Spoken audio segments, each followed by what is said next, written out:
Chicken hariyali মালাই কাবাব বানানোর জন্য আমি একটা পেস্ট বানিয়ে নিচ্ছি।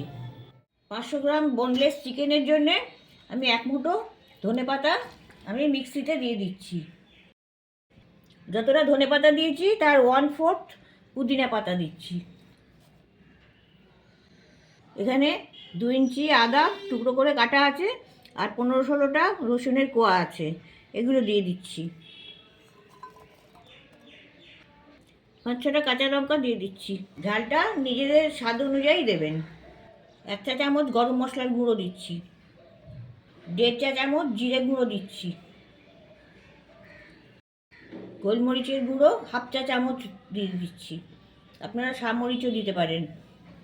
জল ঝরিয়ে রাখা 2 টেবিল চামচ দই দিচ্ছি। যেহেতু চিকেন হরিয়ালি মালাই কাবাব হচ্ছে তাই আমি 2 টেবিল চামচ মালাই দিয়ে দিচ্ছি। আপনারা দুধের মালাইও দিতে পারেন। 1/2 চা চামচ হলুদ দিচ্ছি যাতে রঙটা ভালো হয়। 1 চা চামচ নুন দিচ্ছি স্বাদ মতন। 1 টেবিল চামচ সাদা তেল দিচ্ছি। 2 টেবিল চামচ লেবুর রস দিচ্ছি। সব মশলার উপকরণগুলো দিয়ে দিয়েছি। এতে আমি একদম জল দেবো না, পেস্ট করে নেবো এটাই। চিকেন হরিয়ালি মালাই কাবাবের পেস্টটা রেডি হয়ে গেছে। এবার এটাকে আমি ম্যারিনেট করে নেব। এখানে 500 গ্রাম বোনলেস চিকেন আছে, এরকম বাইট সাইজ পিসে আমি কেটে নিয়েছি। এবার আমি এটা ম্যারিনেট করে নিচ্ছি। এবার একটা চামচি দিয়ে এটাকে মিক্স করে দিচ্ছি। আপনারা এই পেস্টটা একটু টেস্ট করেও দেখতে পারেন, নুন ঝাল টক সব রকম ঠিকঠাক আছে কিনা। এইভাবে 2-3 ঘন্টা ম্যারিনেট করে রেখে দিতে হবে। এটা যদি গরমকালে করেন তাহলে এটা ফ্রিজে রেখে দেবেন ম্যারিনেট করে। ঠান্ডার সময় এটা বাইরে রাখলেও হবে। সব কটা পিস ভালোভাবে ম্যারিনেট করা হয়ে গেছে। এবার আমি এটা 2-3 ঘন্টা রেখে দেবো। চিকেন হরিয়ালি কাবাবগুলো ভাজার জন্যে ওভেনে প্যান বসিয়েছি। আমি এখানে খানিকটা তেল দিয়ে দিচ্ছি। এটা গরম হয়ে গেছে, চিকেনগুলো আমি দিয়ে দিচ্ছি।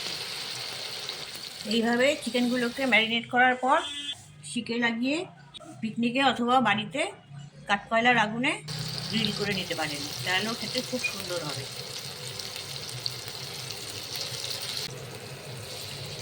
এগুলো এইভাবে এক পিস ভেজে নেবো, যতক্ষণ না এক পিস হবে ততক্ষণ আমি এগুলো উল্টাবো না, মশলাগুলো গাছে বেরিয়ে যেতে পারে। 1 মিনিট করে হয়ে যাওয়ার পর এগুলো উল্টে দিতে হবে। এইভাবে প্রায় 3 মিনিট করে এক একটা পিস ভেজে নেবো, তাহলে এগুলো ভাজা হয়ে যাবে। আর 3 ঘন্টা ধরে ম্যারিনেট হয়েছে, তার জন্যে চিকেনগুলো বেশ নরমও হয়ে গেছে। এইভাবে ঘুরিয়ে ঘুরিয়ে ভেজে নেবো।